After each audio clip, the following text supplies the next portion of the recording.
അസ്സലാമു അലൈക്കും. ഇന്ന് നമ്മൾ പറയാൻ പോകുന്നത് ചെറിയ പെരുന്നാൾ നിസ്കാരത്തിന്റെ ശരിയായ രൂപമാണ്.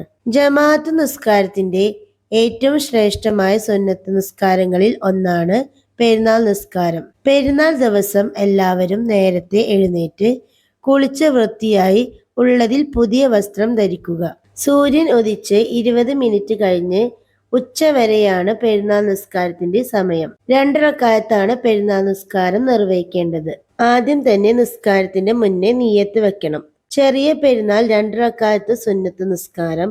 അല്ലാഹു തആലക്ക് വേണ്ടി ഞാൻ കിബിലക്ക് മുന്നിട്ട് നിസ്കരിക്കുന്നു എന്ന് നിയ്യത്ത് വെക്കണം. നിയ്യത്ത് വെച്ച് കഴിഞ്ഞ് അല്ലാഹു അക്ബർ എന്ന് പറഞ്ഞ് കൈ കെട്ടണം. അതിനുശേഷം ആദ്യത്തെ റക്അത്തിൽ വജ്ജഹത്ത് ഓതുക.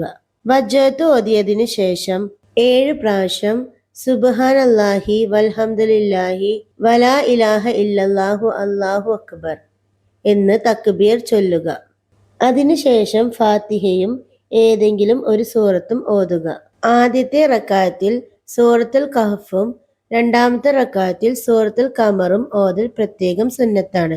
ഇപ്പോൾ ഈ 2 സൂറത്തുകളും നമുക്ക് അറിയില്ലെങ്കിൽ നമുക്കിഷ്ടമുള്ള ഏതെങ്കിലും സൂറത്ത് ഓതാവുന്നതാണ്. പിന്നീട് സാധാരണത്തെ പോലെ റുക്കുവും സുജൂദും ചെയ്യുക. എന്നിട്ട് രണ്ടാമത്തെ റക്അത്തിൽ കൈകൾ ഉയർത്തി അല്ലാഹു അക്ബർ എന്ന് പറഞ്ഞ് കൈ കെട്ടിയതിനു ശേഷം സുബ്ഹാനല്ലാഹി വൽഹംദുലില്ലാഹി വലാ ഇലാഹ ഇല്ലല്ലാഹു അല്ലാഹു അക്ബർ എന്ന് 5 പ്രാവശ്യം ചൊല്ലുക. അതിനുശേഷം വീണ്ടും ഫാത്തിഹയും സൂറത്തും ഓതുക. പിന്നീട് സാധാരണത്തെ പോലെ റുക്കുവും സുജൂദും അത്തഹിയാത്തും ചൊല്ലി സലാം വീട്ടുക. ഇതാണ് പെരുന്നാൾ നിസ്കാരത്തിന്റെ ശരിയായ രൂപം. ചെറിയ പെരുന്നാളിന് ചില സുന്നത്തുകളുണ്ട്. പെരുന്നാൾ ദിവസം നേരത്തെ എഴുന്നേൽക്കുക. പെരുന്നാൾ കുളി കുളിക്കുക. പുതിയ വസ്ത്രം ധരിക്കുക. പുരുഷന്മാർ അത്തർ ഉപയോഗിക്കുക. തക്ബീർ ചൊല്ലുക. പെരുന്നാൾ നിസ്കാരം നിർവഹിക്കുക. മറ്റുള്ളവരെ കാണുമ്പോൾ ഈദ് മുബാറക് എന്ന് പറയുക. ബന്ധുക്കളെയും സുഹൃത്തുക്കളെയും സന്ദർശിക്കുക. ഇതെല്ലാം ചെറിയ പെരുന്നാളിന്റെ സുന്നത്തുകളാണ്.